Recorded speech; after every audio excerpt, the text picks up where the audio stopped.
Hey, what is up, everyone? Welcome to our very first live Powercast. And today we're going to be giving our predictions for Power Book 3 Raising Kanan, Season 2, Episode 7. The title of the episode will be No Love Lost. And of course, the episode isn't out. Usually we would be, we would have our show out by now because the episode would have aired on the Stars app. But Stars chose to take a break, and conveniently 50 Cent left the week before they took a break. He was like, forget this, man. Like, I don't know what's up with these breaks they keep taking. Like, so I'm here, of course, with Mr. Richard Bailey Jr. How are you doing, Richard?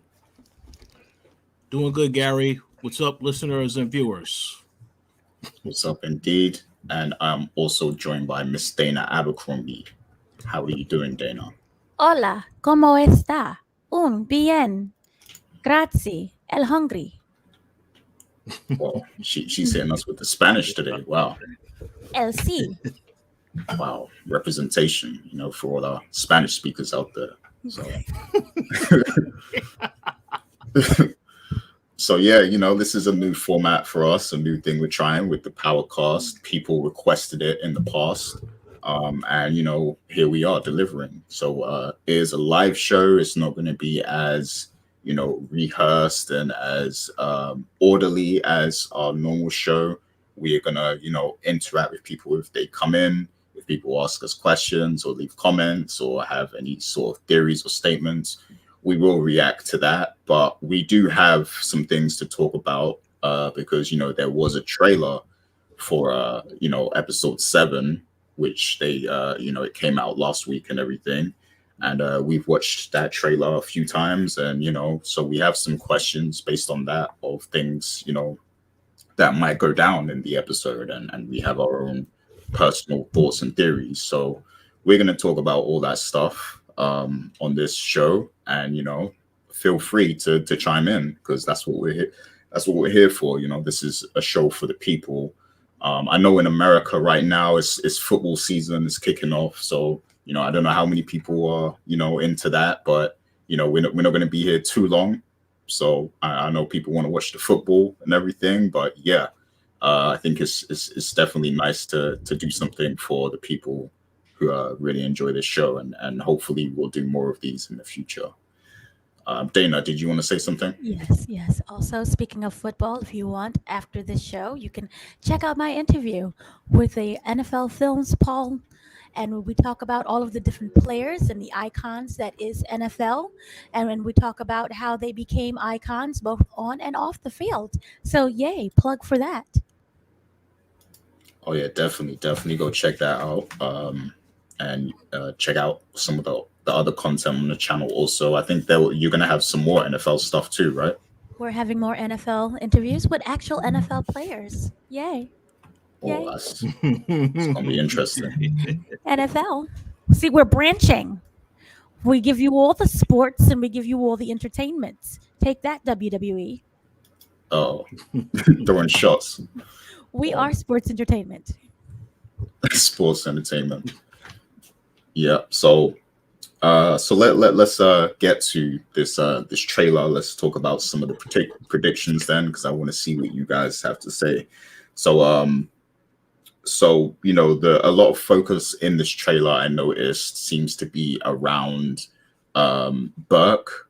I forgot her first name already, but Officer Burke, the nosy woman. Shannon, there you go. She doesn't have a life or a job or anything else to do aside from just annoy everyone. Sorry. Yeah, she really doesn't have a life right now. She's acting mad nosy. So a lot of the focus of this trailer seems to be, she basically goes to she pulls up on Symphony and asks him some questions which we don't see, but then later on we see that Symphony is kind of telling Raquel about it and stuff. So I guess the first question is like, what do you like? First of all, I guess, what kind of information do you think she's gonna try and get from him? And then secondly, once Symphony tells Raquel about this, what do you think her next move is going to be? How is she going to react to it? And of course, we see some other scenes in this trailer, which we're going to talk about later. I don't know if it's related or not, but yeah. Let me know what you think is going to be, the outcome of Shannon going after Symphony. So I'll let you kick it off, Dana. What do you think about that? I want murder. I want blood. I am sick and tired of Shannon. I don't understand her purpose in the story, except for like being that nosy cop.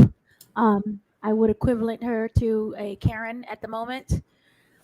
Just because she's always in everyone else's business that has nothing to do with her, and she's literally upset. Like, she's the person who's like, why aren't you my friend? And then every day she's just like that. Nobody wants to be around her, because if she was just normal and people get to know her, then maybe we would be your friend. But you running around being nosy saying, why aren't you my friend, is annoying to me. So I really want her to die. I would take her death over Howard. Like, I'm cool with Howard living out all of the seasons of Power and for her to die. And then Howard not even, because Howard pays literally no attention to her. So I want him to react like, oh, she's dead. And then say, who is she? Because that's literally what she is to me. Who is she? I feel that we love Symphony, but part of me really wanted Symphony to stay away, just because I love him so much that I feel that by knowing all of this information, it could cost him either his freedom or his life. So I was cool with him like going off and finding a nice corny woman to marry and to have nice corny babies and to be old and corny. But, because of this, he's pulled back into Raquel and what is going on. But also, I do have to say that this makes me feel that Symphony really does love Raquel, because he came back. We don't know what exactly the conversation went down, but he came back to Raquel to possibly warn her about Shannon, to possibly say, this nosy bee over here, she keeps buzzing. Please get rid of her.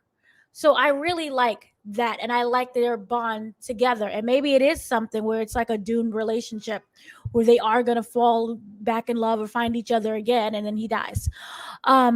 So for me, I think that this is really interesting in order to keep a character who we originally thought was going to go away, to bring him back with it feeling natural instead of it feeling forced, like, hey, we already established that he really does like her. He likes Kanan. He cares about them both, because remember, he was the one who drove Kanan down to Virginia. So it just feels like this would be a natural progression that he would do. Whether or not he stays after this, I don't know. I don't want him to, because I want him to live. But that is something that, we'll have to wait and see. Interesting. Oh, and we have a comment. We will get to that, but real quick, let's get Richard's thoughts real quick, and then we're going to get to the comment someone posted. That's a great question. We will answer that momentarily. I just was going to say, I actually like the fact that they brought back Symphony for this particular reason, because we know when the season started, Symphony was trying to tell Raquel, yeah, Kanan definitely did not like how everything went down with Howard. He's basically been trying to tell her that he didn't really think that Kanan wants to be involved in this anymore. And we learned, obviously, from the last 2 episodes that, yes, Kanan does still want to be involved and step up and do what he does. So I like how they brought Symphony back.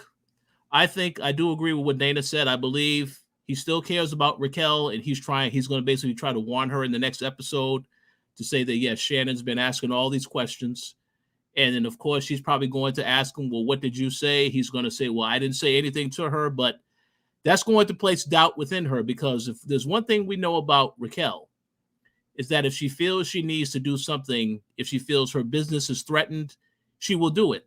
You can ask our boy Scrappy, who did not make it out of episode 2 alive. So I'm very curious to see where this goes, but I personally believe that Cartier is he's going to end up becoming Raquel's new boyfriend, etc.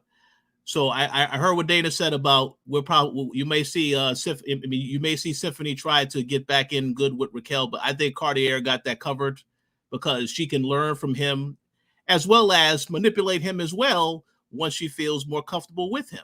So I think you're going to see that. But as for Symphony, I don't think this story is going to end well for him. I don't know exactly how they're going to go as far as the direction, because they can go in any direction they want to. But him coming back into the fold is very interesting, because I know when we spoke last week about the predictions, that was one person we didn't really bring up as somebody who they may go after. We thought it was going to be the crackhead. But the crackhead is still going to be an issue, I believe, later. But we'll see where they go from here. But I'm looking forward to seeing what happens next week for sure. Oh yeah, definitely. Dana, was you going to say something? No, it's just funny. Like, you met the literal crackhead, and I've called so many different characters on this show crackheads that I don't know which crackhead you're talking about. And then I met, then I realized, like, oh, it's the literal crackhead who was the crackhead. Yeah, it's not famous. he has a name. I know it's out there. I don't really know the name. All I know is we've seen that character multiple times. You saw last season, and then you saw him multiple times this season. And as you alluded to last week, Dana, on the Powercast, that you said that this guy pretty much, he is going to be an issue because of how they focused on it with the camera shot and how he was looking at, Kanan and all this other stuff. So he definitely going to be an issue moving forward. I can see that coming. See, crackhead, I'm like, is it Shannon? Is it Howard? Which crackhead are we talking about? And then when I'm like, you mean Bubbles? I call him Bubbles 2.0. Well, let me just add this real quick. I do think that Shannon, I don't really understand why Shannon is so adamant about trying to, because she's a crackhead, basically find out what's going on with Howard. I mean, obviously she knows Howard is lying, but I just don't understand why she's so adamant about it. But yeah, we'll get to that. But Gary, I think you wanted to get into this question that we're being asked. Yeah, so let's acknowledge some of the people here. So big shouts to Inga71, who just hopped in and left some comments. But we do have a question here from DJ Rated R, and she wants to know, she or he wants to know, do we know that Symphony knows what it is Raquel really does? Which is a good question. So does Symphony actually know what she's doing? And I would think that he has some sense that she's up to no good, but I don't think he's been around for a lot of the real grimy stuff that she's done. But Rich, what do you think about that? Because I know you have a great memory with this show. What does Symphony know exactly? So I agree. He does know. And I will give a shout out to Inga71 in the chat. Yes, she says that she thinks he knows. I believe he knows enough, because again, last season he spent a lot of time with her. So I kind of believe that he knows enough. Maybe he doesn't know how deep it goes, but he knows that she has been trying to get into expanding, which she has done successfully. So he has to know what she's doing, and she's definitely doing some stuff that she shouldn't be doing. I don't really know to the extent of all that he knows, because when we seen their interactions in the past, he wanted to get very serious with her and turn this into something more than what it actually was. But she, basically told him no, she was not going to go in that direction. So we'll have to wait and see. But he definitely knows as far as Kanan. He knows how shook up Kanan was at the end of last season. And I think that that's definitely a problem. So I'm very curious to see how well she trusts him, because as I said earlier, she did not trust Scrappy when she heard about Scrappy and the fact that he was at the police station with his mom. That made her doubt. And then of course, Marvin did his due diligence to try and find out whether or not he's telling the truth. But I kind of feel like if she sees anything that looks like it could be threatening to her and her operation, she's going to have to deal with it. So we'll have to see what happens with that whole situation. Yeah, you can't have any loose ends in this business. So, and Symphony is a loose end, so that doesn't bode well for his future. But, let's hope he makes it out safe, because he's a smart brother. But Dana, what do you think? Does Symphony know more than we think? First of all, if there's some characters that we're not going to kill off, it's going to be Symphony. Why, I don't know, but it's going to be Symphony, because he's really British, and yay, British people. So yay, you, Gary. Here's the thing with Symphony. You all ever see that what's going on Netflix, the Dahmer series? So I did start Niecy watching that. Yep. Nash is the neighbor, and while she don't know, she know what's really going on. There's weird smells coming out the apartment. There's sounds always coming. There's people screaming inside. There's a man who's running in the hallway butt naked. So while she may not know what's really going on, she also knows what's going on.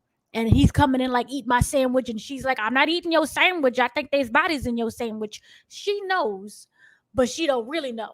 So I think that's Symphony. And I also think that it's best if he doesn't know everything. Because here's the thing, that could taint how he really feels about Raquel. Forget about the whole death situation. If you truly love someone, but then you realize, hey, that person is a killer, because it's not like, oh, I sell drugs. Okay, great, good for you.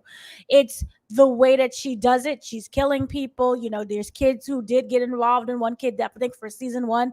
Remember, he died, and the intricacies of the lies and the manipulation that's really going on. You don't want to really know. So it's like, I know, but I don't want to know. I still love you, but it's best that I don't know. So that is what I think. And it also is why Symphony would go back to Raquel and be like, look, Burke, she ain't got a job. She ain't got nothing to do. So she's in your business. So I feel that is that love to protect you. But if you tell me everything, it's going to change my perception and I'm going to have to leave.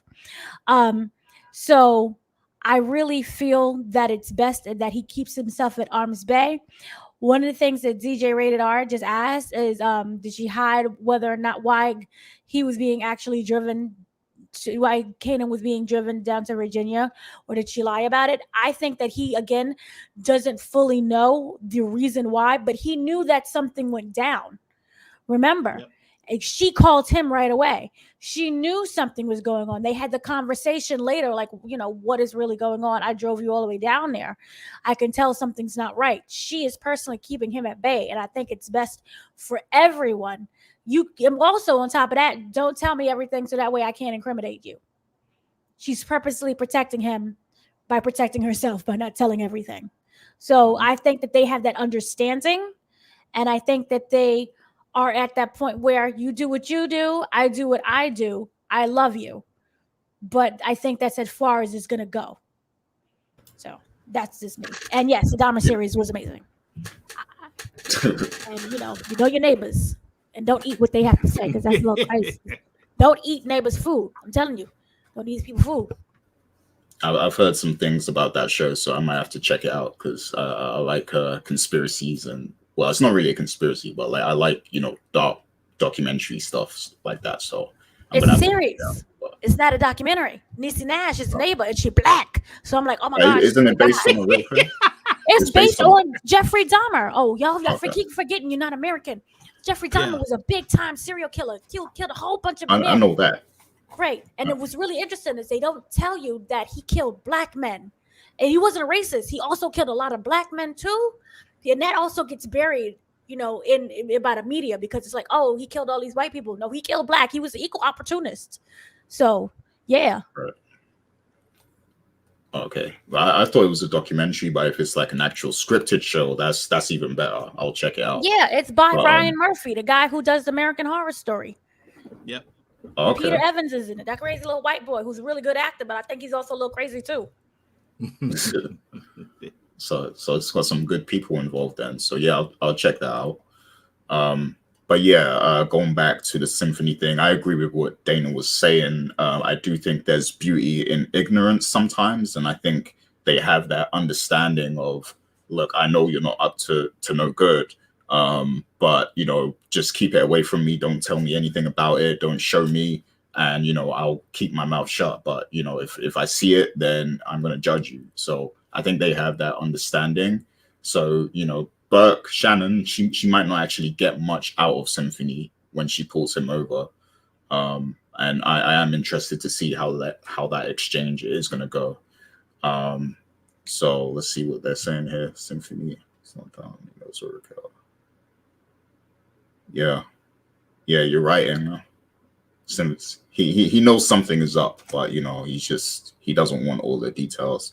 We don't want all the details. I think I have a friend who might be something into something, and I don't even know what he's really into. But I'm like, hey, that's cool. I can borrow $1. I'm not gonna say nothing. Please don't say nothing either, because I don't want to know what you really do. Yeah, I got friends like that too. Yeah, so I know how that is. But so yeah, let's speaking of Raquel, so I do have another question about her. Because in this trailer, she's in this trailer a lot, so that tells me she's going to be making some moves in this next episode.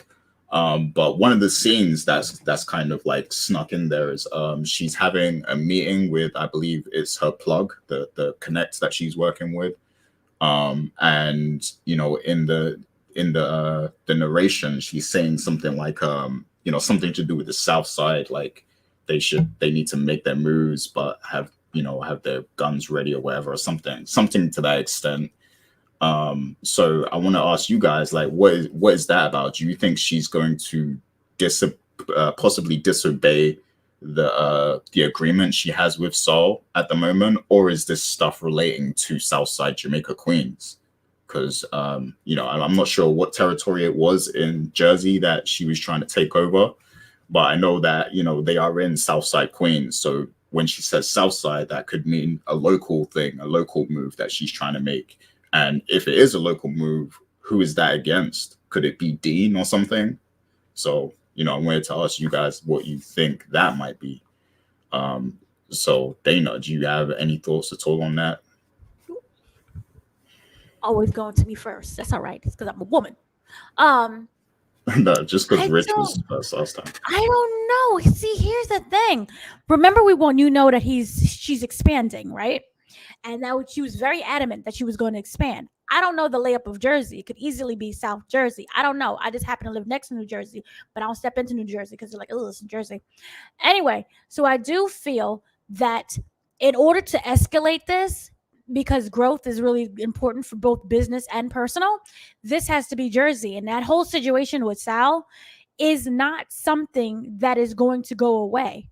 I think that they may be the big baddie of not just the season, but maybe for the duration of the show, or maybe half of the show. We're going to talk about durations and shows later on, but I do feel that for this moment they're the big baddie. You know, we had Unique in the first season was like the corner baddie. And then, but we found out the connections that Unique has. And I really think that this is going to be involving Jersey. Also, we have to keep in mind Cartier, or who I refer to as Kingpin, because to me, I'm sorry, that's my black Kingpin. And what's that girl name? Raquel, she is Vanessa. So when I say Vanessa, I mean Raquel, and when I say Kingpin, it's Cartier. So Vanessa and Kingpin, we do know that they're joining together and joining forces to expand. Also, I wanted to backtrack a little bit with the whole Cartier and Symphony situation. I do feel that this is something that is a professional relationship. You can be flirtatious and like, hey, I'm going to sleep with you for like a second, but it's not really serious. I don't see them in that seriousness yet. I see them in like this business relationship. I don't see them catching deep feelings, because I think at any moment she can kill him and he can easily kill her. But I feel that in order for her to grow, she's going to expand. Why else would you bring someone into the picture like Kingpin, have conversations about expansions and money cleaning? I said cleaning. Money cleaning without there actually being that. So I feel that we'll get into this later, but there was like a moment of shooting that Cartier could get involved with this situation. Remember, she needs to come in there with a bigger game plan than before. She's very adamant on expanding. And I feel that this is her way of pushing herself into Jersey. Now, the other territories that he talked about, the South and Virginia, maybe that'll be in other episodes. But regarding this trailer, I do feel that it's going to involve the expansion of the Jersey, and then later beyond that. But Sal, here's a weird thing. I wanted Sal to be bigger than what he was, because he comes across to me as like maybe a bigger Unique, but a Jersey version of Unique. But I needed someone who's big heavyweight. When you say mafia, I'm thinking the Corleones, I'm going Godfather, like real territory. This seems like, the wayward, stupid son that you should have gotten rid of and never graduated from high school. That kind of Jersey. No offense to Jersey. I love y'all. Clean your water supply, but I love y'all. So for me, that is where I'm at. I forgot the original question, but we're gonna go with that. Oh no, it was just relating to Raquel, what Raquel was referring to in the trailer. But you said some great stuff that I want to expand on in a little bit too. And also, someone in here who is Ghost said Raquel is going to get that racist dude. That racist dude got to get got. We do not have racism come on this lovely black show without it getting got. So got to get got. And since you mentioned that, I want to give a shout out to Ghost. We miss you on Power, so I hope to see you return to one of these shows in the future. Yeah, come back, Ghost. We need you. And shouts to Rainy J also, who is here. She's one of the regular commenters and stuff. So, and shout out to Rainy J, because he is a wannabe. Don't take him serious. When you start talking like this and you start puffing your chest and you're like, I'm from Jersey, I'm gonna do something. That means you're not gonna do nothing. Come on now. We're gonna take you out.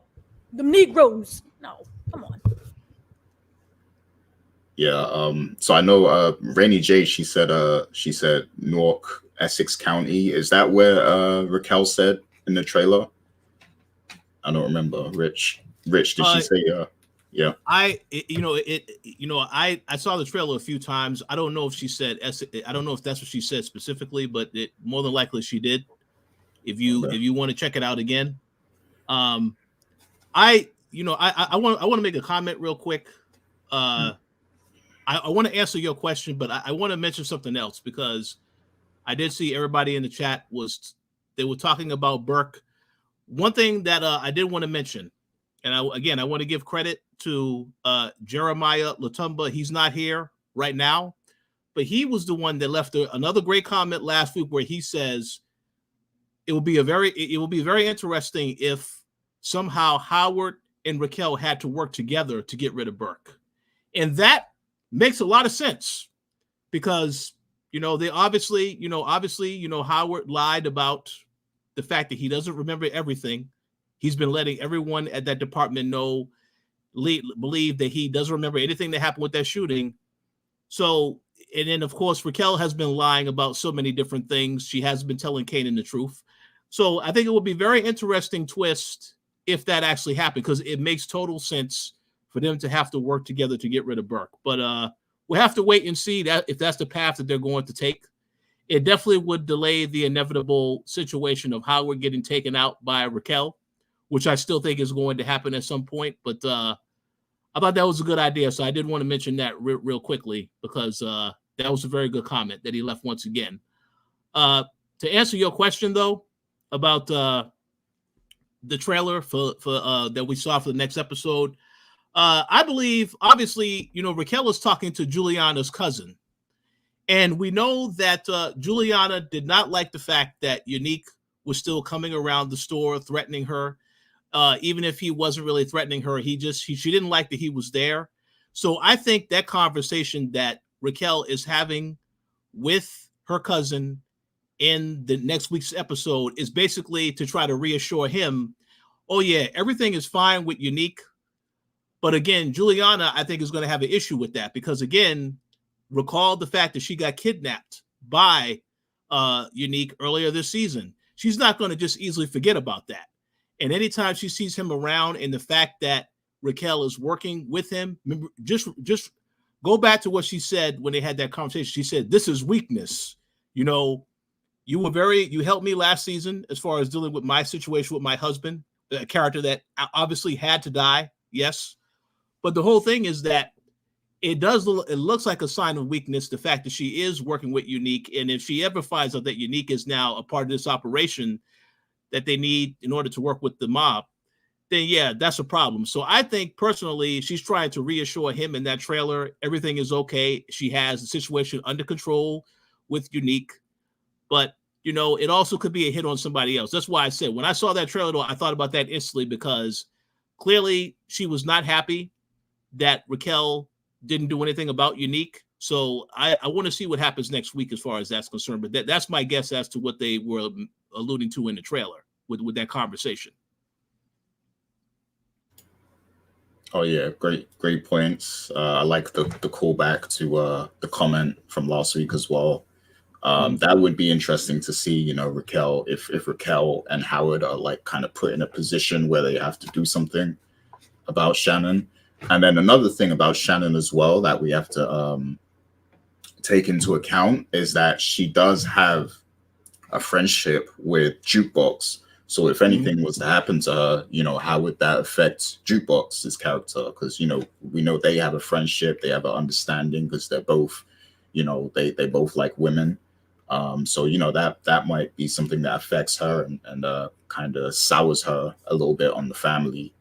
Well, yeah.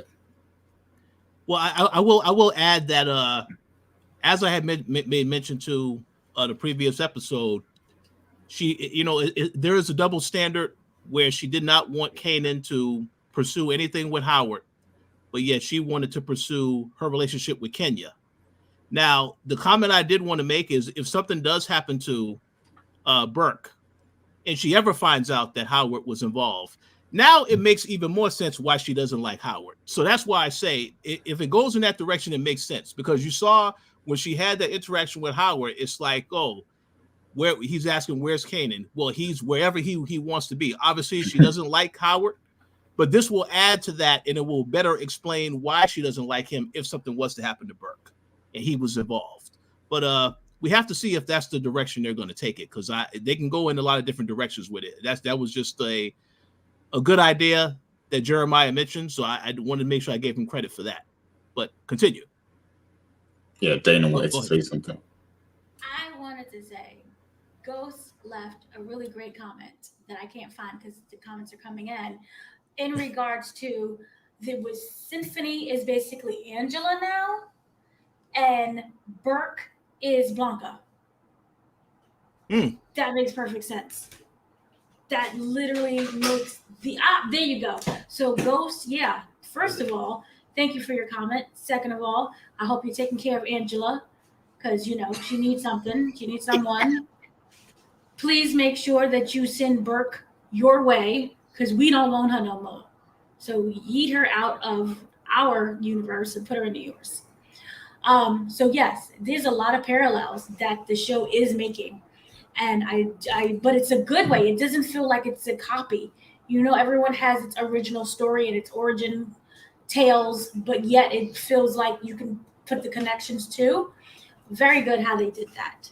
And in regards to Jukebox with the Burke situation, Jukebox is so consumed with Kenya and what's going on with her mother, and I'm pretty sure Marvin, because we saw Marvin was very upset and kind of confronted her. We're waiting for that showdown. Again, give me my dinner scene. I want my dinner scene. Just give me some dinner. So that is going to come to blows. In terms of that relation, I don't even call it a relationship. It's more like I know you ship. I see you around ship, and you're starting to get annoying ship. You're going to get killed ship because you deserve it ship. I don't think that they're at that situation where she can sit down and talk. They may have an understanding. I would equate it to, you know how you're the only black person in the room walking down the street or in a situation, and then you see another black person, but you get really happy inside, and y'all both get happy, but y'all just do that nod, like, yeah. That's what I view it as. I view it as like, you know, like the lesbian nod, like, yeah, you lesbian, me too, boom, and you just nod. But I don't see that as we are friends situation. So if she was to die now, which I accept and I approve of, please do it. I don't think that she would be, that Jukebox would be affected by it or upset or turn against her family. I think something major has to happen. What if Marvin killed Kenya? Just saying. I don't know. Just throwing stuff out there. I think that it has to do something personal for her to end up into the jukebox that we see in the original Power. Those two jukeboxes were not the same.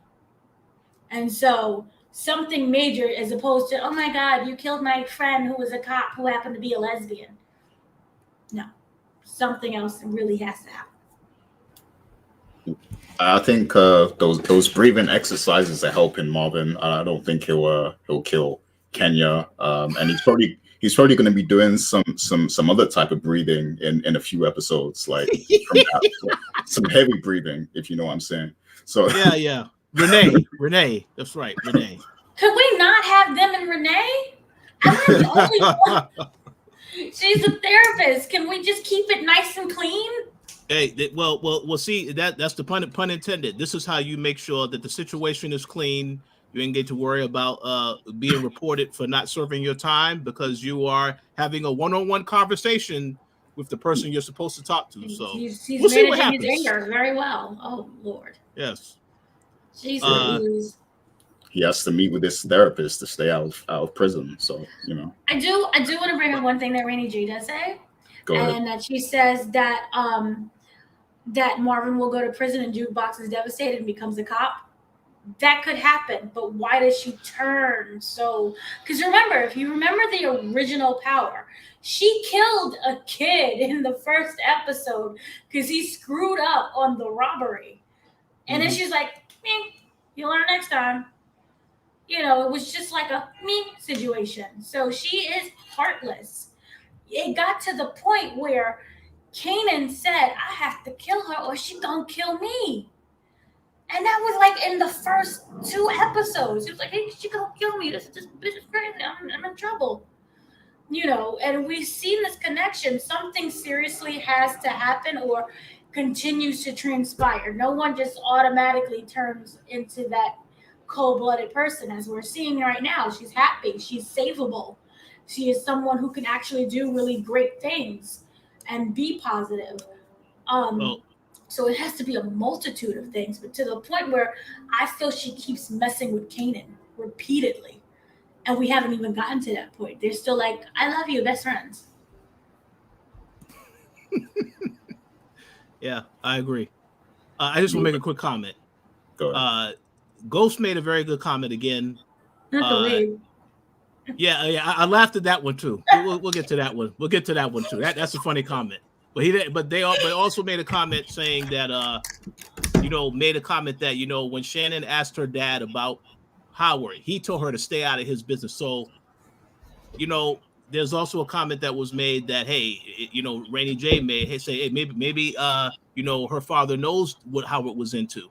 Well, that will make a lot of sense because he was very adamant when he did say, "Hey, don't investigate. Leave Howard alone. You're supposed to. This is your partner. You're just supposed to trust whatever your partner says."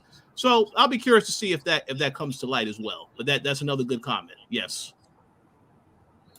So Gary, you wanted to address the wig comment? The wig. Therapist. Let me read it first of all. Therapist and Renee is definitely going to happen. You can bet Tasha's wig on that. Not the wig. And she didn't even get she got a new wig when she ended up in protection and protective services, right? Yeah. And witness protection. So that she has to hide from Tommy. She has to hide, so they had to give her an actual wig. Yeah, absolutely. I think Marvin and Renee is gonna happen. Like it just seems like they got that chemistry was there, when they had that meeting and then the therapy is working for Marvin. Like so it's like he's like a what'd you call it? I forgot the word. But he's basically a testament of her services, like he's a walking testimony that it works. So and she likes that. So I think they're gonna get close. So wait, going into that, we have another comment about why is Marvin so obsessed with Tony? We keep thinking that it's the killer. What if it's at like forgiveness, like that 12-step situation, where you have to ask for forgiveness? Well, we had the conversation about Tony, a few weeks ago. I thought that was part of his therapy, and he wanted to eventually confront her. But the more that I see what happens in the show and the comments that people leave it, obviously, I think Marvin still is angry that she got away, and she didn't really suffer any consequences. One comment that I do want to make, though, however, is now that we know that Sal's son actually lives in the same neighborhood as Tony, could it be that Marvin tried to set something up, whereas he would have them go after her and take her out? I mean, it's possible, but I think you need to have an explanation as to why they would go after her in the first place. But I mean, what I'm saying is that he can basically tell them maybe she spilled some intel or something, and I need y'all to take I need you to take her out. She's a rat, whatever. That could happen, but I don't know how they're going to frame that. But I'm just saying there's a reason that they made it a point to let you know that Sal's son lives in the exact same neighborhood as Tony. And we know that Marvin can't go there and do anything because that officer was following him the entirety of that whole time he was there. So that's just something to consider. But we have to see what happens with that.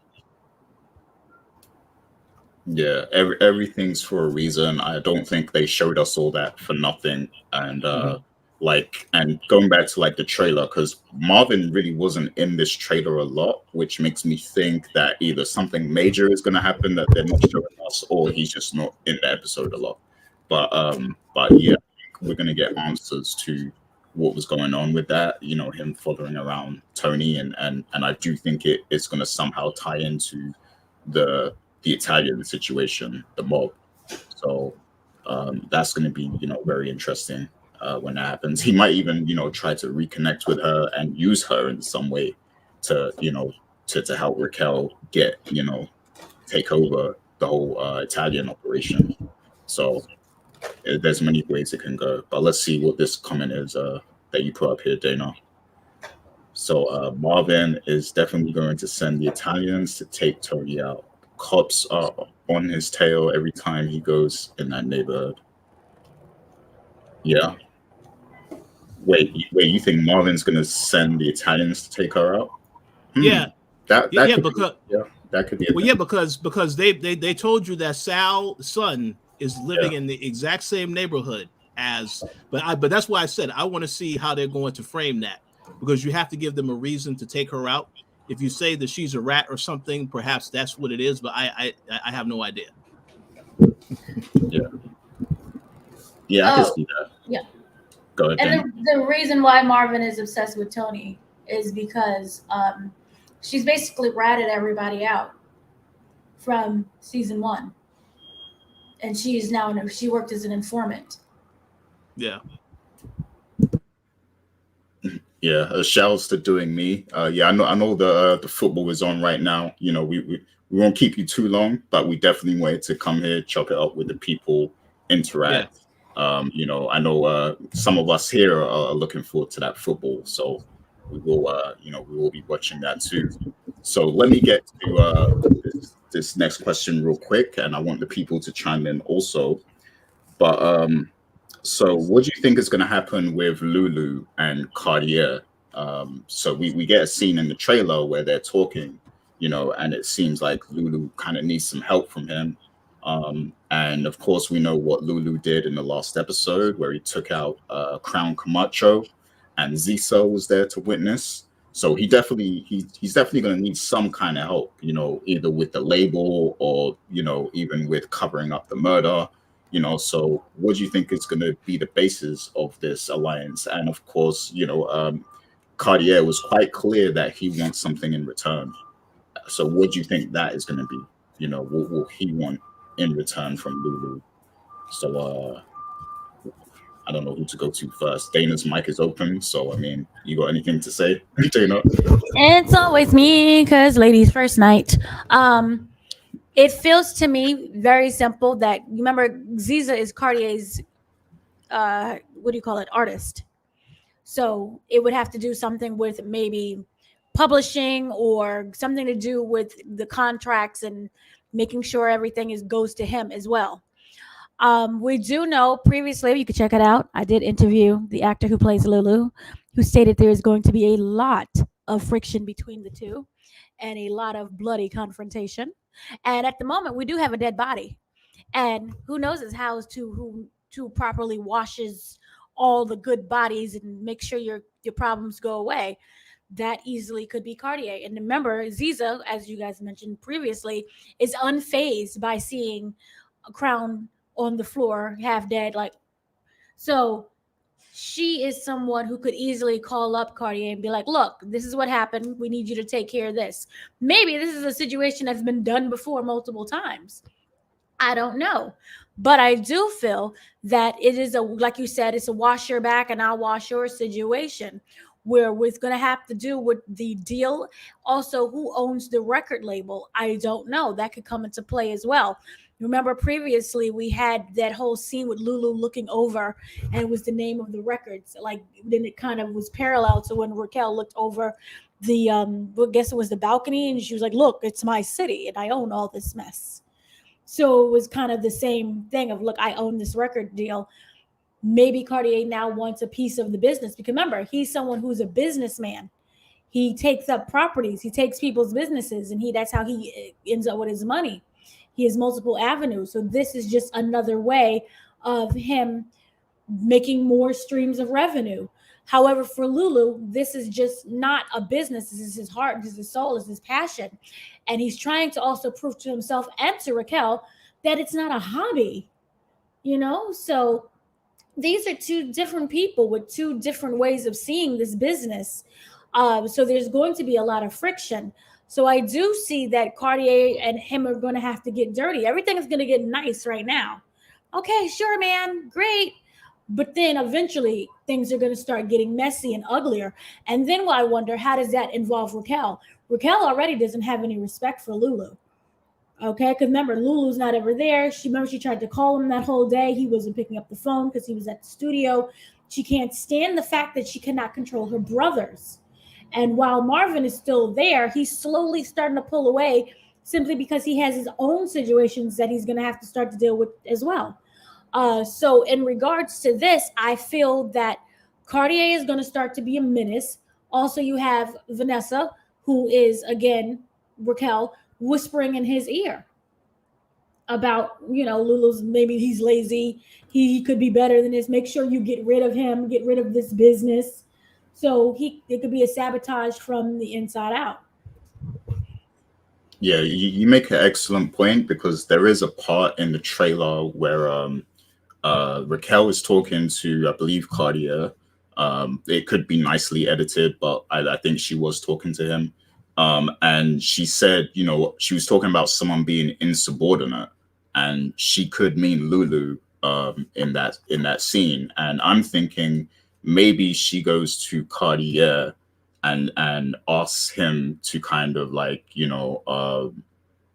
help Lulu and force him to do the street work, to be involved in more of like the street work that she's trying to expand on in exchange for helping him, so it could be something like that. Raquel seems to be so disgusted by Lulu and his hobby that I can't even see it like, oh, go help him situation. That's just the thing. She treats it like, I can't respect you.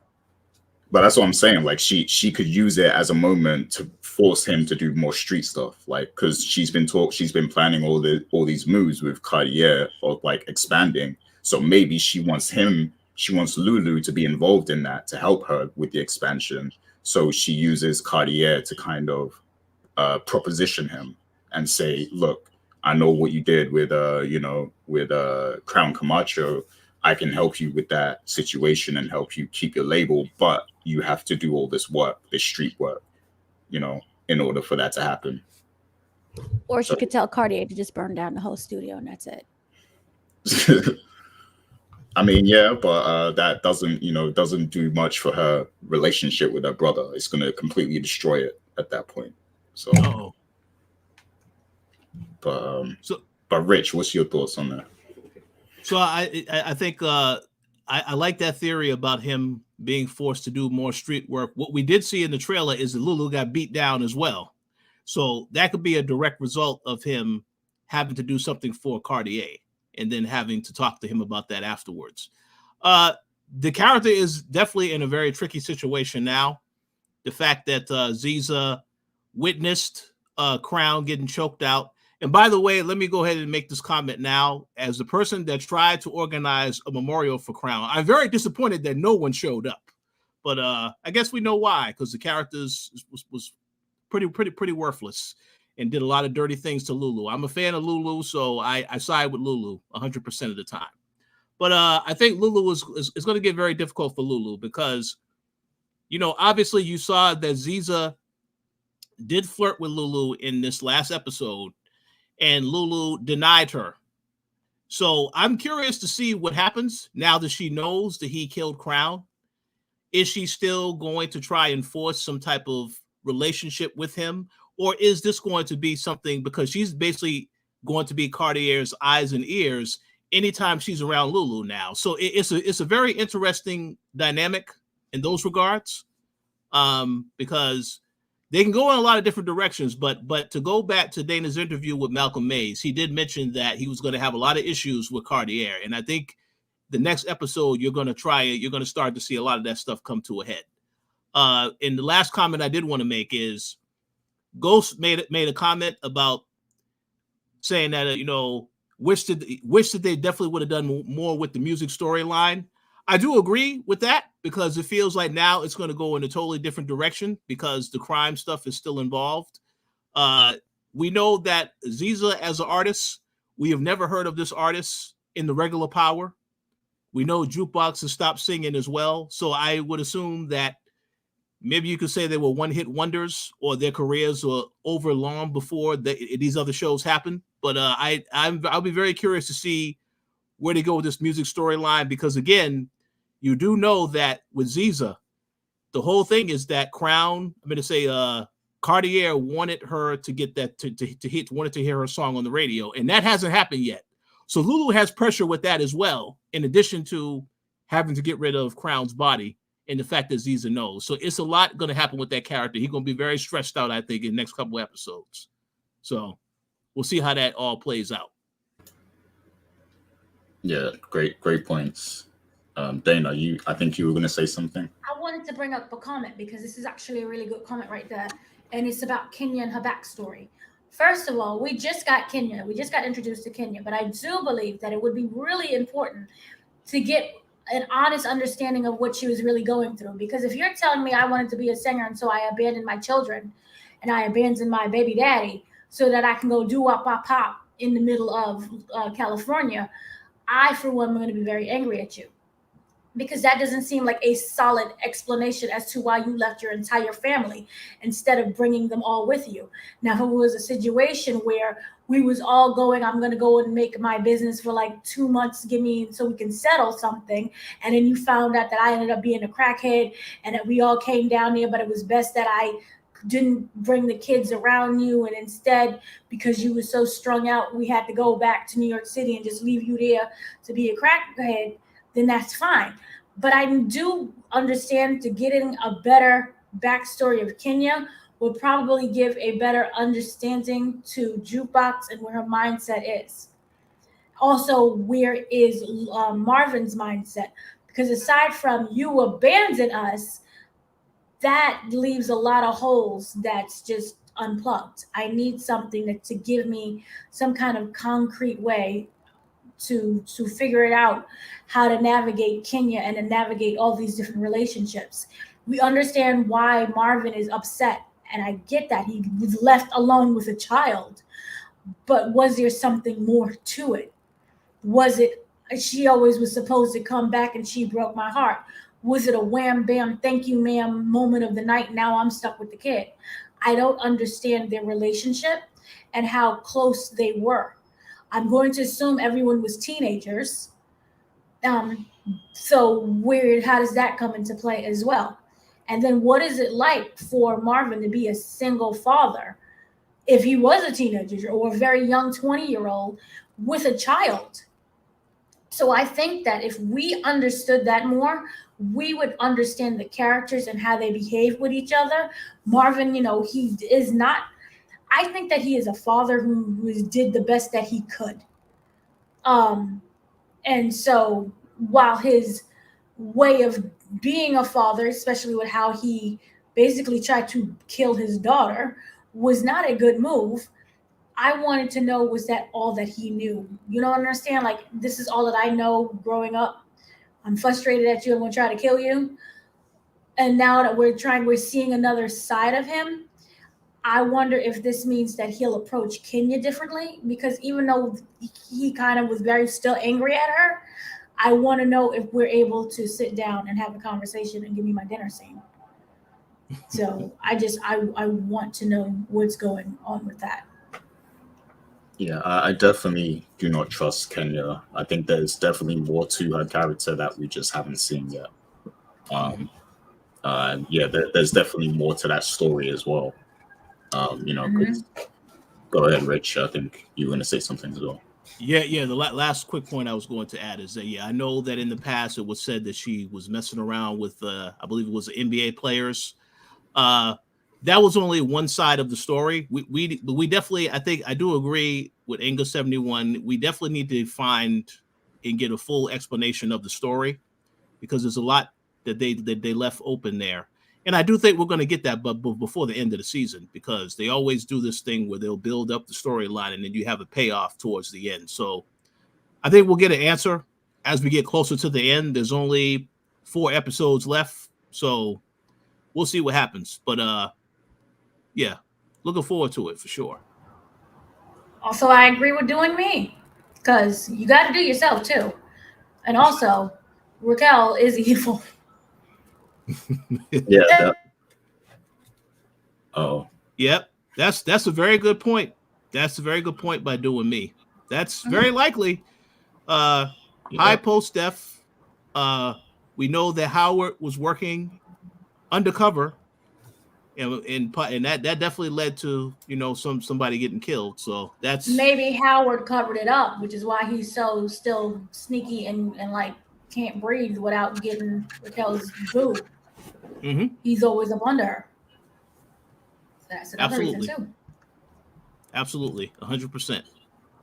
Yeah, great comment doing me. And I wanted to say something about just real quick as well, the Suge Knight comparison. Yes, I'm glad you caught that. Yep. Yeah, like I definitely see the comparisons, because we know that Death Row, there was a lot of like street stuff, street elements involved.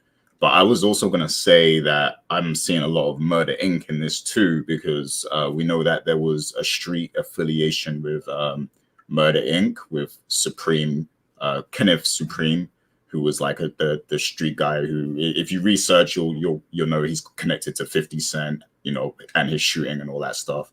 But yeah, like there was a dynamic at Murder Inc. where Irv Gotti and Ashanti were kind of, behind the scenes, together. So the Zisa and Lulu thing kind of reminds me of that a little bit.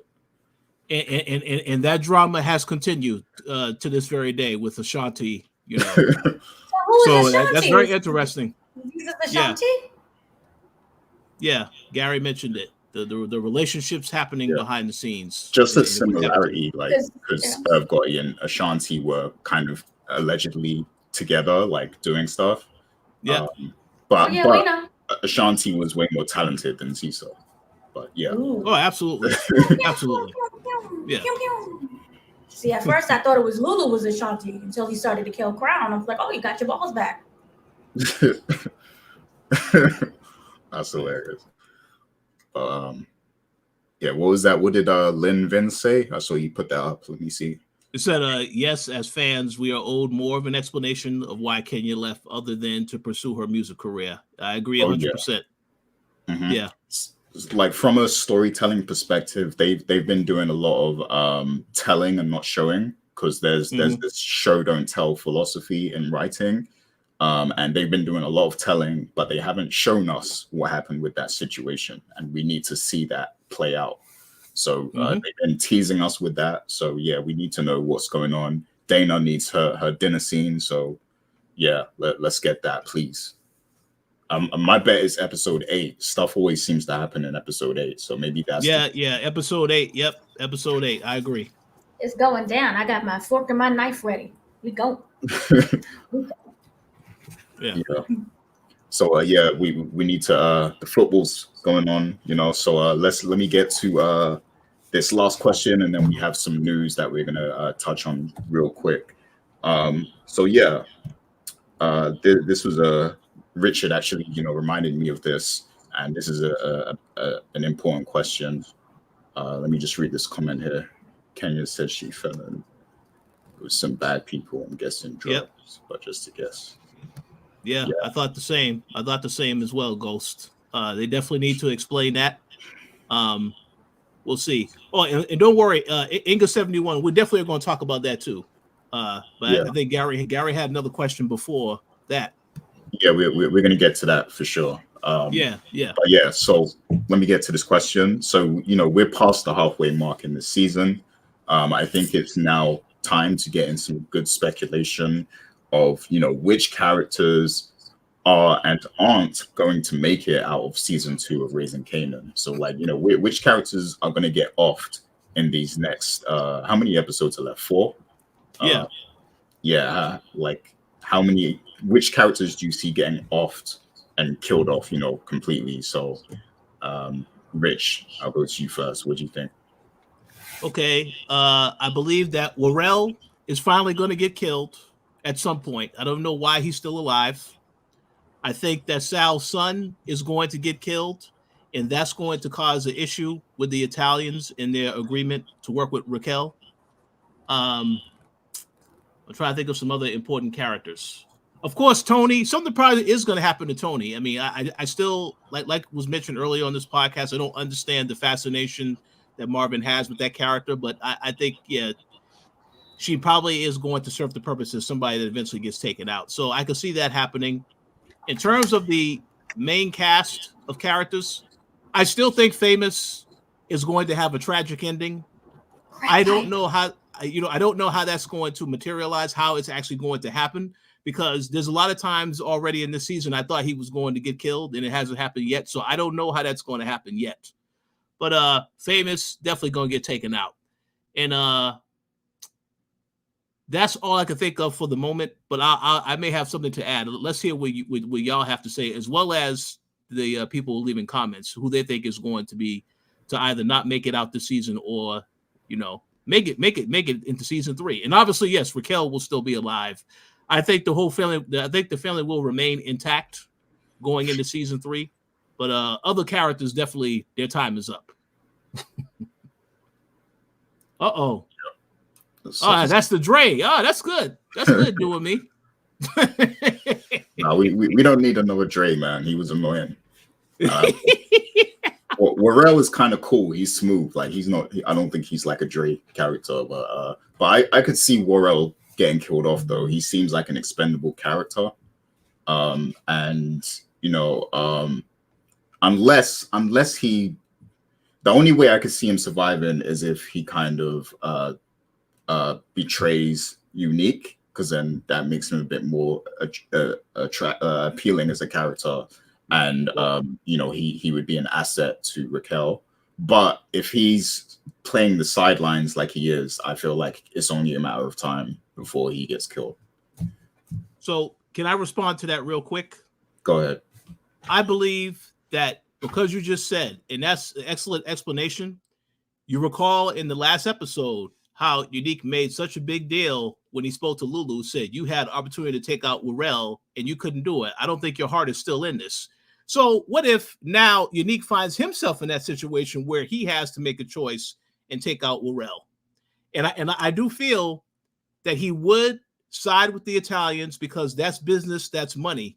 So I definitely could see him turning on his boy instead of Warrell, because I definitely think that that's coming, because again, they wouldn't have him go at Lulu so hard and then not be faced with a similar challenge later. So I want to see if that's the path they're going to take that in for sure. Yeah.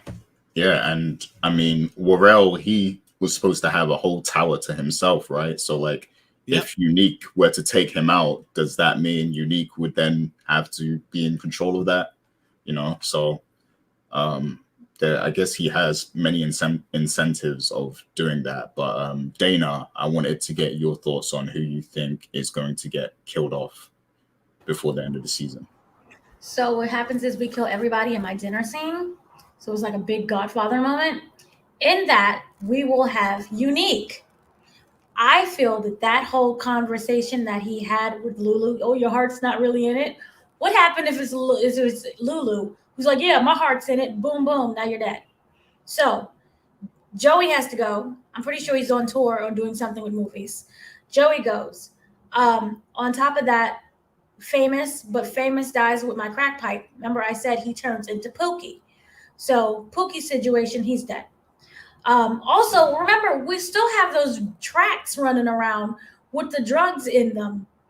Remember that? They were selling the drugs and throwing the music. And I'm sitting there and I'm like, that's the easiest way to connect the two.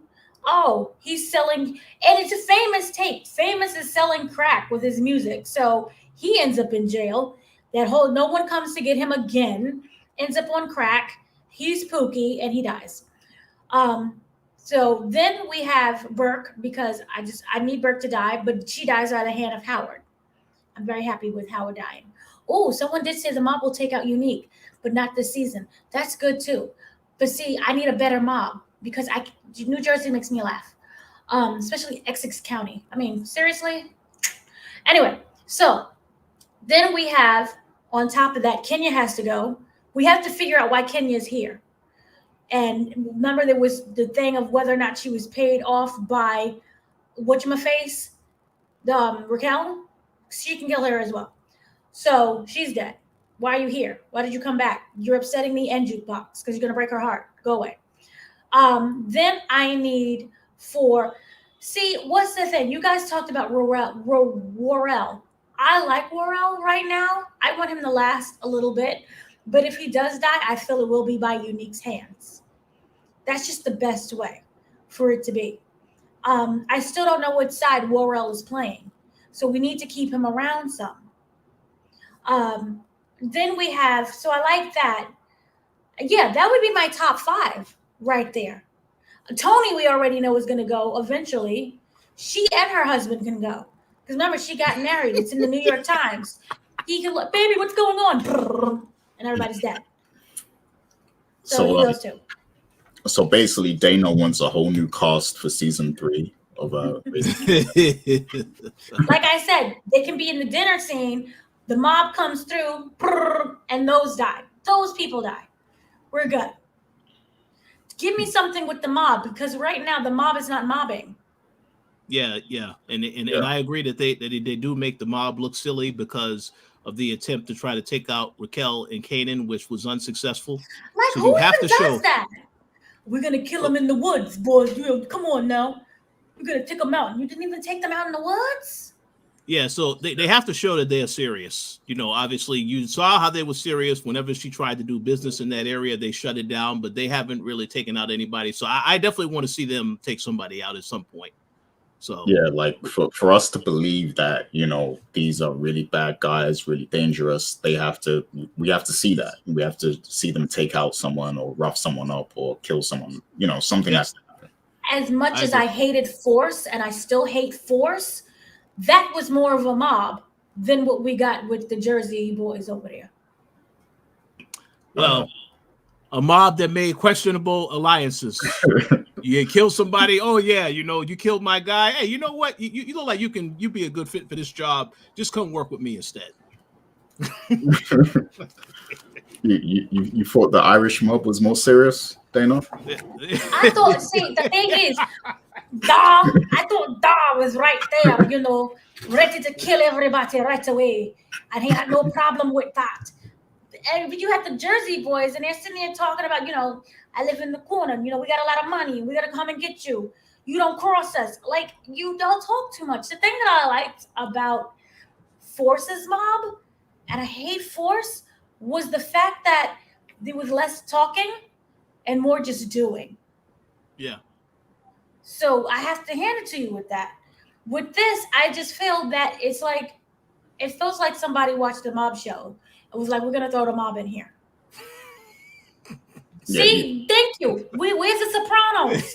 Give me my Sopranos. Where's Tony? You know, Tony was like a real mob. And he had layers. So he'll kill you and then cry about it later to his therapist.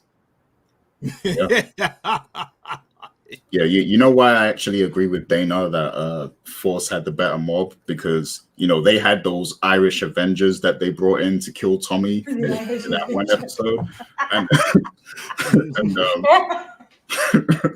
And in Raising Kanan, they sent the racist guy and Johnny or whatever to kill Raquel, and He was they so were Dumb and Dumber.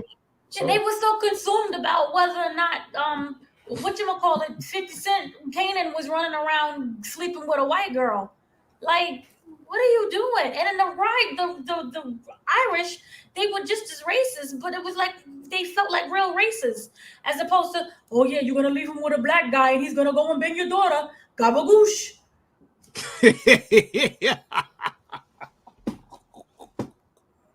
Yeah, it doesn't make any kind of sense. Yeah, I agree. Yeah, we need some good bad guys in power. Like, what's his name? The dude from book 2, he was good. Listen, Mecca. I'm still mad about how they took Mecca out. That character. But again, I guess he had it really bad for Monet, so it made sense for her to be the one to take him out. But man, that guy is a great actor. I wish they could have done a hell of a lot more with him as a bad guy. Remember who had really good gangs, like believable street gangs? Remember Luke Cage? Remember, was it the Trinidad or the Jamaicans? The Jamaican yeah. Yep. The Mandem. There you go. Throw them in there. What was that? Harlem Kitchen, Hell's Kitchen, 40-something Street. They can go to Jersey. Yeah. Give me something. Yeah. They brought up Unique, I think. Unique definitely is a good bad guy, but like the thing is with Unique, like he's so smooth that like you want to like him. You don't hate him. Like, it's like you want him to win almost. I mean, I agree with all the comments that I don't want to see Unique die yet, because it feel like he bought himself some time because of this Italians thing here. So I don't want him to go yet. If it happens next season, I'm fine. But yeah, let him continue to do what he's doing for now, because he definitely need to take out Urel first before anything else. We need Lobos. He's right. We need a Lobos. Lobos was throughout the whole seasons. Multiple seasons. He was in like 3 seasons. And remember, it was actually a big deal when they finally took him out. Like I remember watching that episode and I was on the edge of my seat. Like, wow, they finally did it. Exactly. We haven't really had anything like that in a long time. So I agree. Oh, the chef character. Rest in peace to the chef. He was my favorite. Yeah, I agree too about the chef. His voice another character they could have done more with. He was so good and he was observative, and that voice did not sound like a match to that body. And I was like, oof. And see, and seeing that comment is a great comment. It also is a trigger because it reminds me these guys were in the army, so they definitely could have done a lot more with all of those characters. But then they said, nope, we're not going to do that. So I agree. Disappointing. Whose army? Was it George W. Bush's army? Because they're not doing anything. Yeah. I agree. Yeah. So yeah, we're going to get to our news topic now. So I'm going to hand it over to Dana, and she's going to basically talk about this news topic, and then we'll discuss after, and the people can chime in also. But go ahead, Dana. Yes. So for those who do not know, shocking news, because it felt like 50 Cent was teasing this for like the last 20 seasons, but we just never got it, and then we finally got it into the script. Basically, 50 Cent has left Starz, and he is looking for a new home. I personally think it might be WeTV, and the reason why I say that is because he and Mona Young Scott and Van Lathan have teamed up to do a hip hop homicides docuseries where they investigate the murders of different hip hop artists and to kind of reopen the case and find out new information. But that's just me speculating. That is not factual or actual. But what is actual is the fact that 50 Cent is not renewing his deal with Starz. What this means for the show is one of two things. I do not see Starz outright canceling the show, but we do have the fact that Courtney what's the child name? Courtney Kemp has left. She signed a huge deal and she's making TV shows over with Netflix. And 50 Cent has left. To me, this feels like they will continue the show, but obviously they will need more and new executive producers for the show. This kind of reminds me of the situation of Grey's Anatomy. Those who remember, Grey's Anatomy is like in its 88th season. Shonda Rhimes been left the show. She signed a huge deal over with Netflix. That's why we have all of the Bridgerton series, which is very good. You guys need to watch it. It's British. It's like, yes, we speak with accents. We're wonderful. It's basically Gary, but like in a suit all day, every day. So with that, they ended up continuing Grey's Anatomy. Obviously, they signed more people to oversee and to be showrunners, but it's not what it once was. Grey's Anatomy should have died like 20 years ago, but that's not the conversation. The point is, they are not going to let Power go from Lionsgate. Is not going to get rid of Powergate. Is not going to get rid of Power because one, that is one of their main shows that people watch. It's either that Power or P-Valley.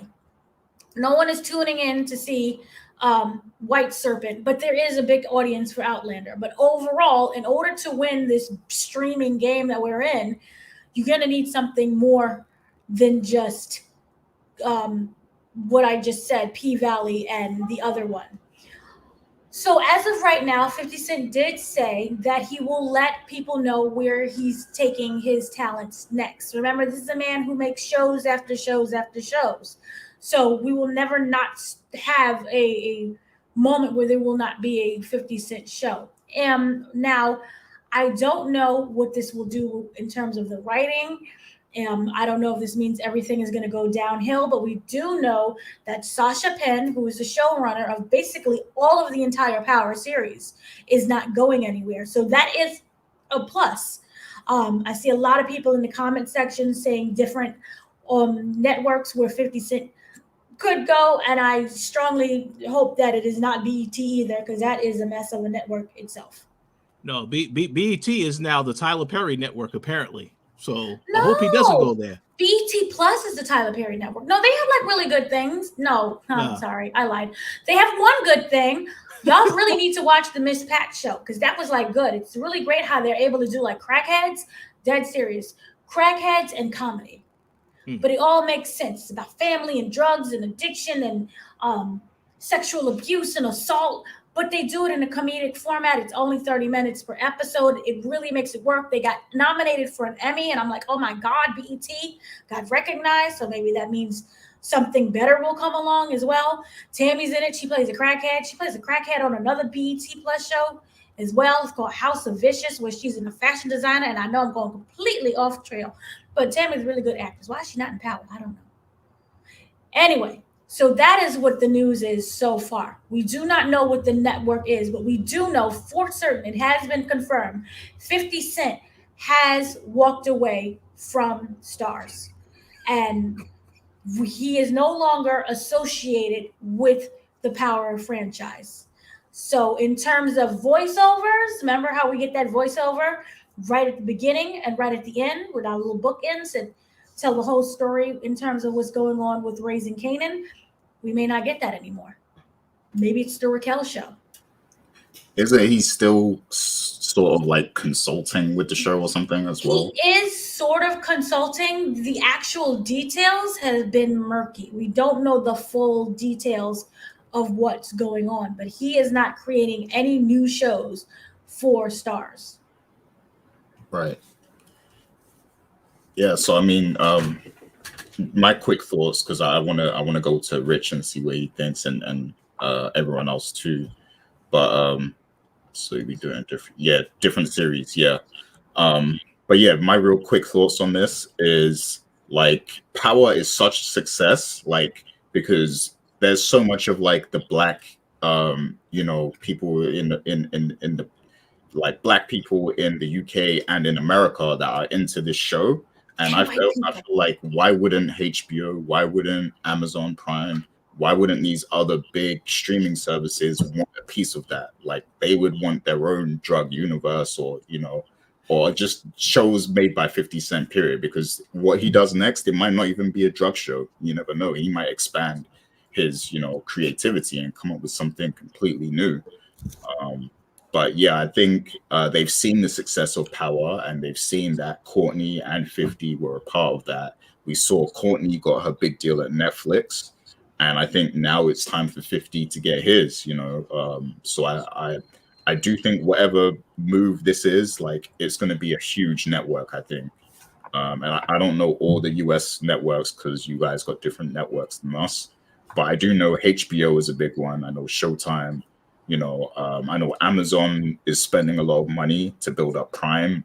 So I think this is going to be a big money deal. And I think we're going to see, you know, a lot of great new content from 50. And I'm excited to see it. But let me hear what you guys have to say about that. Rich, go ahead. Well, I mean, I have to laugh at the situation a little bit because, you know, 50 Cent, he likes to make a lot of jokes on his social media accounts. He's been saying for the longest time he was just mad with Stars. And I thought that, you know, this obviously, you know, telling some jokes, and then all of a sudden you make a joke about Stars, about the fact that Force was not renewed for a second season, and then it gets renewed. So I didn't know exactly what his strategy was, but I have to say this definitely is going to have a ripple effect for all of the shows. We know one thing about 50 Cent and Courtney Kemp. They put a lot of people on. They got people writing for this show, and then you got a lot of people starring on the show because of what they did. So I think it's only a matter of time that they will eventually bring some of those people over to whatever else that they're working on as well. Whenever they have to have a contract discussion, those individuals will once again be looking to be compensated even more. And if not, then they won't have a problem leaving. So I'm very curious to see what happens. What I would love to happen is that 50 Cent, maybe he gets a deal with Netflix or whoever, and the deal is so lucrative, he makes an offer to Stars to buy back his Power, the Power series. That would be great. Because again, I think as fans of Power, they don't want to see the show just completely fall off the rails. Well, we know Stars, the position that they are in, they are not going to be willing to give up Power because, as Dana said, they don't have a lot of shows on their network. They're trying to branch out and do a lot of different shows for a lot of different audiences. But Power, P-Valley, those shows always, they get a lot of attention. So I would be very curious to see what happens. But I'm glad that 50 decided it was time for a change. I also will add, the last point I will add is that I don't like when Stars does this thing where you'll see an entire season of Power, then they take a week off. Because again, tonight we should be watching episode 7 of Raising Kanan, and we have to wait until next Sunday. So I don't like how they do that.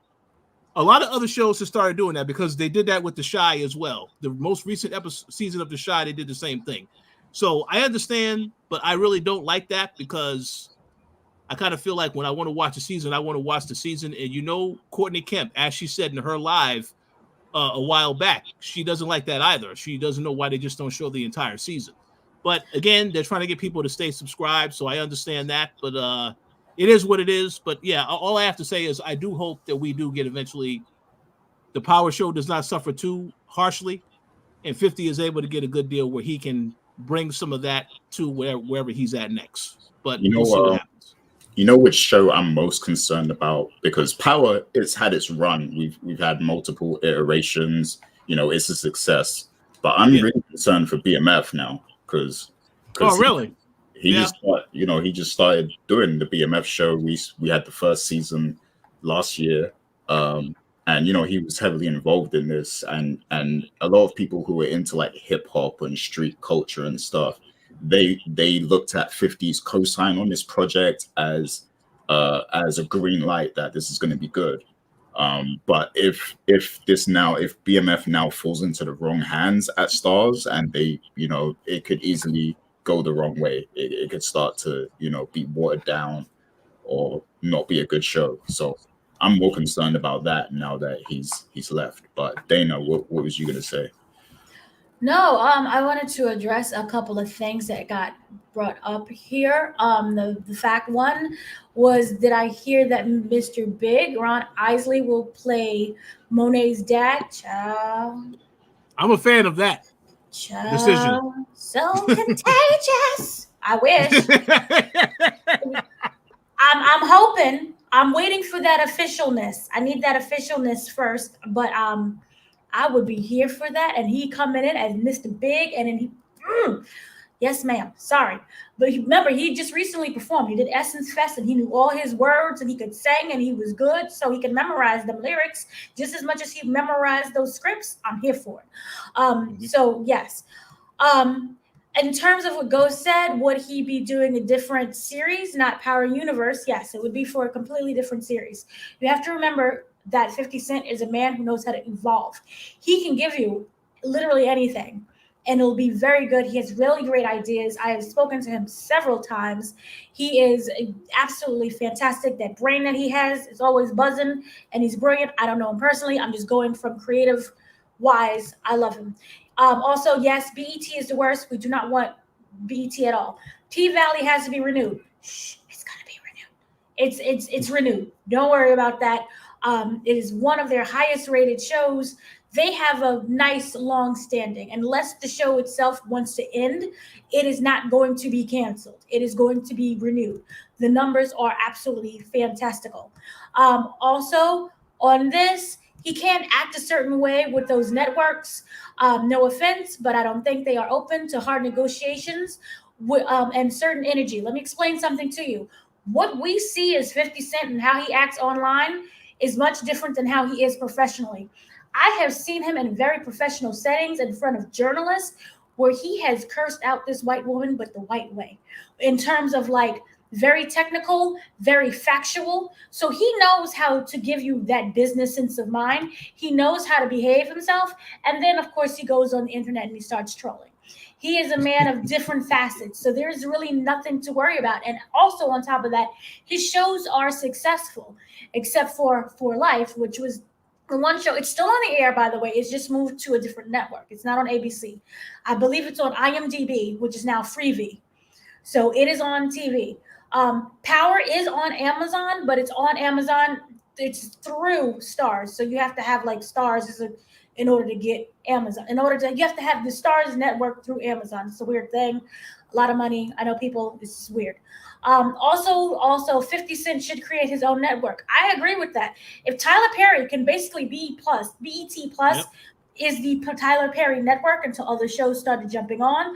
50 Cent could easily create his own network and branch out and have different artists on there and not just, have the drug universe or shows about previous drug dealers or, starting in that business. He can branch out and do something that's, I don't know, maybe something teenagey, maybe something with less melanin. I see him being very versatile as well. 50 Cent, yes, he is the biggest troll. So in terms of what you said, Richard and Gary, yes, it sucks that we just can't binge the show right away and get weekly episodes back to back, but this is also how you get audience retention, and the fact that we're still talking about Power and Power is not on the air, as opposed to giving us, 13 or so episodes, and then after that we're done and over with. So that break also gives us a moment to like breathe and recalibrate and then come back and be excited when we do see episode 7. So that was just kind of what I wanted to say. And we're still just waiting to see what's happening with 50 Cent, but he did not sign. So that he's not trolling on that. He honestly did not sign. All of his representatives confirmed that. So we just don't know what's going to happen next. But I think Power could be still in the right hands. I think it's nothing to really worry about yet. Yeah, I'm sure they have a game plan anyway for Power. Like they have it mapped out what they want to do for the next few seasons, I guess. So yeah, that they might not need too much from Courtney and 50, but yeah, I can't wait for the announcement. Like I wonder when we're gonna get the actual announcement of what his next move is. But yeah, sounds good. Ghost is my favorite. Neck and neck with OG Power, then Force, then Raising Kanan.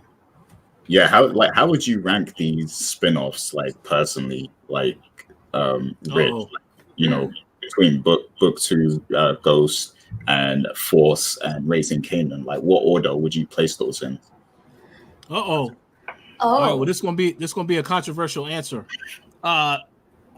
Number 1 obviously is Power. That's at the very top. It has to be, because all the other shows would not exist without that. Number 2, right now, I don't know, man. this might be controversial to say, but I think Ghost has to be number 2 now, because I still can't get over that episode they had last season, that heist episode 8, the one we talk about, the dinner scene. That to me had to be the best episode of the entire show, the entire spinoff. That's just my opinion. So that would be number 2. Number 3, Raising Kanan. I kind of feel like Raising Kanan could be 2 as well. But Force, ladies and gentlemen, I cannot tell a lie. That would be at the very bottom of the list because of the way that I mean, the finale was good. The finale was great, all right? But some of the stories that they were telling in the show, I kind of feel like it was a little disappointing result. And I think I expected a lot more for a show about Tommy. Now he's doing his own thing. But with that said, there's a lot of other things I've seen on TV that are far worse. So even if it's low, it's not. It still doesn't mean it's a horrible show. It just needs to be improved upon further. But that's how I would rank it. Definitely in that order for me personally. How about you, Dana? I hate Force with every aspect of my bones. I hate the fact that we have Black Tommy. I hate everything just about it. So I'm not including it at all. I do not acknowledge it right now. With me, here's how the shocking thing is. It would have to go season 2 of the Tariq show. Which one was that? Ghost. So season 2 of Ghost. Then it's going to be Raising Kanan. Then it'll be OG Power. Then it's season 1 of Ghost. Wow. Interesting ranking. So you got Ghost and Raising Kanan over the original Power. Wow. Yeah. Oh, interesting. So yeah, my list is a bit different. Like I'm not even including original Power in my list because that show to me is already clouded. Like it's in the clouds already. Like so it's not in my ranking. I'm just gonna rank the spin-offs. So for the spin-offs, and this is where it's going to be a bit interesting. I'm putting Raising Kanan as number 1 because I actually like this show a lot more. I like just the 90s aesthetic and everything. Like it gives me flashbacks, and I just like how well they stick to it. And I like the characters in this show the most out of the spin-offs. So I'm going Raising Kanan, and then I'm going Ghost. Book 2 Ghost is my second. That first season was a little, slow, but that second season, it had some incredible moments, incredible action scenes and stuff, like the heist that Rich mentioned. We got the dinner scene. Mecha was like one of the best bad guys in the series for a long time. So yeah, book 2 is number 2 in my list. And of course, you already know Force is way at the bottom, of my list. Didn't really enjoy the first season that much at all. It had its moments here and there, but it was too far in between. I'm very interested to see what they're going to do with the second season, though. But yeah. So go ahead. Just a real quick comment. I just want to make a quick comment. I want to say, doing me's comment about Raising Kanan being the most realistic and believable show. I agree with that 100%. So I don't have a problem with that going above book 2. Because as I said, while that episode was a lot of fun, definitely not realistic that all that would happen. So yeah, Raising Kanan, much respect. I'm totally fine with that being above book 2 for sure. Yeah, they are kind of close though, but yeah. Any final thoughts on the 50 Cent thing before we wrap up, or you can also respond to any of the other comments we have here from the wonderful people. Just final thoughts, I guess, before we wrap this up. So, Dana, did you have anything? No, just for Lynn. God bless you. You are a Force fan. I wish I was there with you. I want to be on your level. Because right now, it's hard for me. I'm going to watch the next season, obviously, but it's hard because it's like y'all had blueprint after blueprint of not copying, but of how to make a good show. I like the fact that we thought we was going to California, but in fact we're going to Chicago. I like the fact that we have the mob. I liked all of this, but everything seemed to be sometimes a little bit too convenient for me. There were characters that, when you got a little too cozy, you was like, oh, she don't die. And then look, she done died. So it was like, if once you start caring about characters, Liliana and Tommy, they basically carried the show. And now we don't have Liliana anymore, and that girl can't make him any soup. So we just got Tommy. I just want Tommy. Joseph Sikora is a great actor, but here's the thing for me. He is the kind of actor where if you give him raw, brutal material, he will tear into that and tear it to shreds and be amazing. He was in Ozark, where I believe he played the molester. That we can only say molester. And my gosh, his scenes were just amazing. And of course, they had to kill him because it was just. But the fact is, he is a superb actor when it comes to meaty roles. I've seen him play roles where he has no meat, and it'd be absolutely terrible. So for the next season, I just really want him to be raw and ruthless and to just not care anymore. He lost everyone. Liliana's gone. That girl with the soup, she can't make him soup no more. So, he was a gangster. I'm sorry. He was a gangster. My mistake. It's been a while. But I believe that the next season has to be a bit more aggressive for him, for me to take this whole show seriously. And I can't stand the kids pouting around, oh, da. Oh, what shall we do, da? Just give me something with be a mobster, be aggressive, do something like, you have the Godfather. Sonny was a piece of dog poop, but at the same time, you were still interested in what was going on with Sonny. So just give me that. Yeah, I agree. And Richard, any final thoughts or any responses to the comments you wanted to make? Oh no, I was going to say I'm glad we had this discussion. Definitely give a shout out to everybody that joined today. Very awesome to see all the interactions. So I love this. So we definitely will do it again, because I saw Inga71 say hopefully we do this by the end of season 2. Yeah, we definitely will do it again, because there'll probably be a lot to discuss towards the end of the season. But I think good discussion, had a lot of fun. That's all I really have to say. Yeah, I echo the same sentiments. I'm actually very touched that, there's so much interaction from the wonderful people here. We didn't know what to expect when we went live, but, it's been very active in here. A lot of questions, a lot of comments.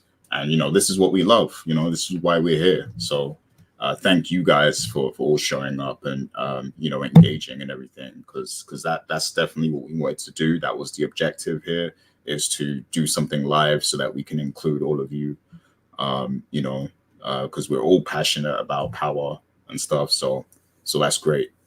Ozark is one I really need to watch, because I never actually watched it, but I heard great things about it. So I might have to go back and watch that one. But yeah, I gotta watch that Dharma show too. It's too many shows right now, man. But yeah, so big shouts to all the people, Rainy J, Ghost, Lynn Vins, Inga, Inga71. I'm coming for my soul food as well, I'm coming. I want my cornbread and everything. And you gonna eat that cornbread? Yeah, Dana actually gave me some cornbread when I went to New York as well. So I need to come back and get some from Inga this time. But and happy birthday also for next week, Inga. I saw you said it was going to be your birthday, so happy birthday. Yes, happy birthday. But yeah, you guys got any other shout outs? Go ahead, Rich. Oh no, yeah, I just want to give a shout out to everybody once again. Thanks for coming today. We appreciate your comments, your feedback. We'll definitely be back for episode 7 next week, unless Stars decides to delay it again for some reason. But yeah, no, I thank you all for your continued support. And once again, Ghost, thank you for showing up, but we need to see you back on Power on the actual show, because I'm tired of people seeing all this speculation about, Omari Hardwick, is he coming back? He said multiple times he ain't coming back, but come on, we need to see him return at some point so I can see the rest of Ghost's story before he became Ghost. So we'll see if that happens. Yeah, we need Ghost back. We need that return that they hinted a month or two ago. They hinted at the possibility, so we need that to happen now. But go ahead, Dana. Any shout-outs? No, just thank you everyone for paying attention to us, for attention retention. Thank you for listening to us, and once again, we will be back next week with another episode of the show. I really liked how we were able to converse with all of y'all. And again, we have other interviews that's dropping. If you're watching the NFL game right now, we have an interview with NFL Films, and we'll have interviews with NFL players. Yay, I'm finally being taken seriously. Take that, WWE. So it'll be really great and fun. And we'll see you again next week. Yeah, so happy football Sunday, everyone. I hope you enjoy the big game. I heard there's a big game going on at 3:00 or something like that. So yeah, enjoy that, and I hope you guys enjoyed this stream as well. This will also be put up on the audio, the audio feed as well for the people who listen by audio. So we will try to do this again. Like Inga suggested, maybe by the end of the season or at the end of the season, we'll talk about it and see what we're gonna do. But yeah, this has been fantastic. So thanks to everyone once again. Stay safe, and we will be back next week for our regular version of Powercast to recap episode 7. So and don't forget to hit the like button, and also you could still leave comments after we go off air, so don't forget. But peace out, everyone. Take care. Peace out.